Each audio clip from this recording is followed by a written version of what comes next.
Hello guys इनके सलखान माजी pasta Sen खन सानाम को गे जोहार और तेहन आर मिटा नाव ब्लॉग वीडियो तबन हां अगु कते हिजुग कना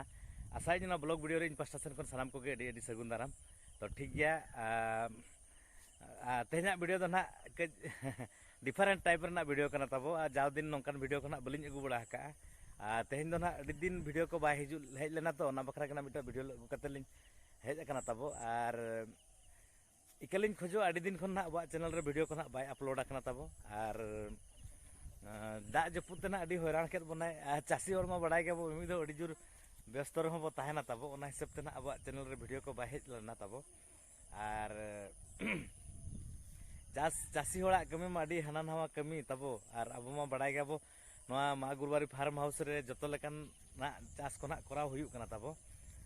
और हुड़ू हो चास हुया कना ना तबो और डंगरी मेरम सीम सुक्री को मान मेना को गया तबो तो ठीक गया ओना को वीडियो को ना नितो तोंगे ताहेना तबो और गापा मेयां खन ना अब चैनल रे कंटिन्यू वीडियो को हिजुआ तबो रोग आजार बेमार विषय को ना वीडियो हिजुआ और बेस बेस टाइटल रेना वीडियो को ना हिजुआ कंटेंट रेना वीडियो को ना हिजुआ तबो और तंगी रे ताहेन मा ठीक गया वीडियो रे तबो कंटिन्यू ताहेन नो नोका ना तबो बद को चास हुए कना नोका बो नेल दाड़े कान गया नोते को ना ना फार्म हाउस सामना सेट को ना चास कना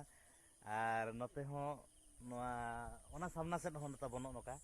और नोआ जली को तो ना एसेट मा मांगा वीडियो को रहिन देखाव काट बना एसेट कना मेनते उनका के ना तबो हुड़ू चास कमी जो के जड़ी व्यस्त धारा के ताहे हुयु कना तबो ओना हिसाब तो ना वीडियो को बाहे दाड़े कना बड़ा जंग लकन कथा ना लई हटवा बन कना तबो जे सिम को ना अडी 6-7 ब्रीड रिन अब ठन एवेलेबल मेना को तबो डिस्क्रिप्शन रे ना लिया नंबर ना लिया एम का तबो जहां को जुदी ना दरकार एनखान तबो लई मा बाडाय होचोय मा फोन पे कमेंट कते हो बाडाय होचोय मा जे बांगा आले ना दरकार तबो आर एसुल सनाय ले उनका ना कमेंट मा तबो निहाती फोन ते ना बो कथा मेरम को होन जुदी ना दोहो सनाय बना तबो अलिन मा मांग खन के ना लिन मेने तबो दोहो जुदी जहां को दोहो सनाय बना एनखान तबो फोन मा ना फोन माध्यम ते ना बो नाम दाड़े को जतो और गाय को हो जुदी ना माने गई ना जहां तोवा को जुदी ना न्यू सना बकरा गाय को दोहो सना बताबो उनको हो बो नाम को ठीक गया सुक्री को ना मेना को गया ओना को ना स्पेशल मिमिटा वीडियो को ना अगुया तबो और ठीक गया और वीडियो मा ना रे तबो कंटिन्यू मा ताहेन मागे चास ना नुनुई ना तबो पूरा ना साहाय्य कर बना नेल दाड़े कान गया बो तबो नोआ तेगे ना पूरा फुल चास हुए कना तबो मारंग मारंग बद को नोआ तेगे ना लसद हुईना और अड़ी जोर ना गड़वा बना तबो नोआ गड्डी हो और नुई के ना फास्ट खन लास्ट दबि अब कमी रे ना बो व्यवहार का तबो और अड़ी नापाय गाड़ी कना तबो ट्रैक्टर को जुदी जहां ना बो हतावे तबो महिंद्रा को बो हताव खान मा अड़ी नापाय कथा कना कारण अब मेना महिंद्रा विषय ते ना बो बड़ाय अड़ी गान कथा और इन सुमुंग ते हो ना कमी तब बाय गान दाड़े ते ना और मिटा इन देखाव ᱧᱚᱜ बन कना ओना माध्यम ओनाते हो ना बो चास लदा अब मा ना जतो रहोय के ना बो रहोय तबो ओना हिसाब ते माने लसद के ना बो लसद के नोआ गाड़ी कोते तो तबो और नुई मिटा ना तबो नुई हो अड़ी जोर के साहाय्य आकात बना अब समय रे और नोआ ते हो ना चास कमी रे अड़ी जोर साहाय्य आकात बना नुई हो अब पूरा माने जोटाव कान लेकान कथा काना ना तबो और नोआ जगुन हाड़ी बो सहज ना और नोआ दो हुडिन धारा बद को हो अड़ी नापाय काना सेना हुडिन दो बाय बचाव दो तो सेना खान मा नोआ माने सदा डेंगरी टाइप के ना ताम ले नंग खान हुडिन हुडिन धारा बद को तो नोआ ते हो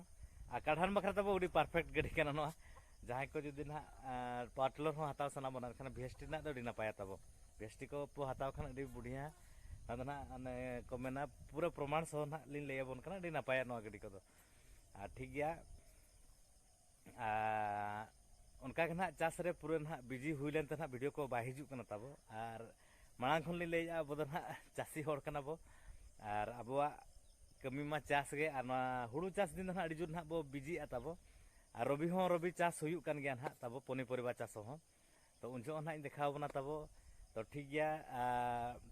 तेहन खन ना माने गपा हा दिन खन ना कंटिन्यू ना अलिया वीडियो को हिजुआ तबो तंगी रे ताहन मा और जाव दिन लेका के सपोर्ट लिन मा ना ताबो और तेहना वीडियो दो खाटो धारा के हुयुक कना जाव दिन लेका सपोर्ट लिन मा ताबो और अब चैनल रे पूरे नापाय नापाय कंटेंट ना वीडियो को ना हिजुआ ताबो स्पेशली बिस्ती कते ना चास रिलेटेड वीडियो को ना हिजुआ और आपे सनाम हड़ को गड़ो सपोर्ट लिन निहाती दरकार ताबो ताकि अब मैसेज अब फार्म रेना मैसेज माँ गुरुबारी फार्म रेना मैसेज देश दुनिया गोटा ताबो चर्चाय माको गोटा सेन पासना मा अब मैसेज तो ठीक गया सनाम हड़ा गड़ो सपोर्ट नौका के लिन सला तंगे तहन मा ताकि हिजुक कान दिन रे ना अब फार्म आर के डेवलप जोगमा आर के नापाय नापाय प्रोग्राम बो दोहय मा अब फार्म रे तो ठीक गया लिन मो कथा रे कथा मा बाय चाबा ताबो मा तबे लिन सालखान माजी पास्टा सेन कोन सनाम को के विदाय जोहार।